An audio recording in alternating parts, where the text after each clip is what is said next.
እንግዲህ ይሄ ቤት አባታችን ይሄ ሲሰሩት የነበረ ነው አይደለ? እኛ ከጅምሩ ስናየው ነበርና ኦንላይን ገብተው ሲያሳዩን ነበረ። አልቆ ገብተውበታል። እንግዲህ ሁላችሁም የዚህ ገዳም ሁኔታ በደንብ እንድታዩትና በተግባር እውነታውን ነገር እንግዲህ ቦታው ላይ ተገኝተን እያየን ነው። መታደል ነው። በረከትን አስራት በኩራትን መስጠት መታደል ነው፣ መባረክ ነው። በተለይ ደግሞ የአባታችን ብርታትና ጽናት እጅግ በጣም የሚገርም ነው። በእውነት አባታችን ብዙውን ጊዜ ይቅርታ ድፍረት እንዳይሆንብኝ እኛ በኦንላይን የምናየውን እርሱ ሲያወኩ ሲቆፍሩ ሲያርሱ ነው። እውነት እኔ ብዙ ገዳማትን እያየን ነው። ግን እርሱ ምን ያህል እንደው እውነት ምን ያህል ፍቅር የስራ ፍቅር ወይም የቅድስት አርሴማ ፍቅር ነው እንደዚህ ቀን ከሌሊት ሲሰሩ ማየት። ድፍረት እንዳይሆንብኝ አባቴ ይቅርታ። ጥሩ ነው። ያው እንግዲህ ባለፈው ያያችሁት ያው እዚህ ይሄን ይመስላል። ያው ዛሬ ያው ቅዱስ ዑራኤል ነው፣ ሰንበትም ስለሆነ ስራ ላይ አይደለንም። ያው የእመቤታችንም በዓል ስለሆነ ከቦታ 21 ጀምሮ እስከ 25 ድረስ የእመቤታችን ግዝት በዓል ናቸው።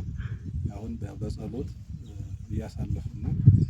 በአገልግሎት ላይ ቅድም እንዳያቸው አገልግሎት ቅዳሴ ነበረ። ከዛ የጸበል አገልግሎት እየሰጠን ነበረ።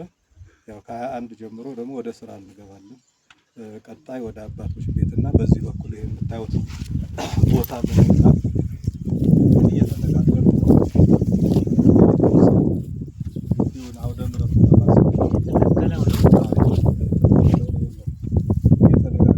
ሂሳብ አላወጡበትም። ሂሳብ እስኪያወጡበት ድረስ ነው እየጠበቅን ያለን። ይሄ ለጊዜያዊ ነው የዘራችሁበት? አይ ሌላ ሰው ነው የዘራበት። እናንተ ልትገዙት እቅድ ላይ ናችሁ ማለት ነው። ይሄን ከገባ እንግዲህ ሰፋ ይላል አውደ ምሕረቱ። በዛ በኩል እንዳያችሁ ጠበብ ይላል። አውደ ምሕረቱን ለማስፋት የቀብር ቦታ እዚህ ያሉ እናቶች አባቶች ጸበልተኛም ድንገት ቢያርፍ ማሳረፊያ ቦታ ስለማይኖር የቀብር ቦታ ግዴታ ስለሚያስፈልግ ለሱ ነው እየተደራደርን ያለን።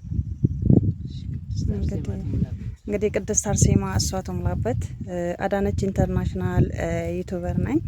ሁላችሁም የተዋህዶ የእመናን ልጆች የቅድስት አርሴማ ልጆች እጃችሁ እንድዘረጉ የእሳቸው ደግሞ ቲክታክ እኔ ጋር ስትገቡ ሰላም ታብታብ የሚለውን አካውንት ወይም ደግሞ አዳነች የሚለውን አካውንት ተጭናችሁ ስትገቡ አባታችን የቅድስት አርሴማ አካውንትም እዛ ላይ ታገኛላችሁ። የአካውንቱ ስልክ ቁጥር እዚህ ላይ ቢያስተላልፉላቸው ደስ ይለኛል። አካውንቱን ለማግኘት 0920 85 44 09 ነው ስልክ ቁጥሩ። ቀጥታ የገዳሙ ማለት ነው። ገዳሙ ማግኘት የሚቻል የገዳሙ አካውንት ደግሞ 1050 85 54 66 8 ነው። ክብሩ አርቦ ቅድስት አርሴማ ይላል። በዚህ ገዳሙን መርዳት ይቻላል። እንግዲህ ነው። ተባረኩ።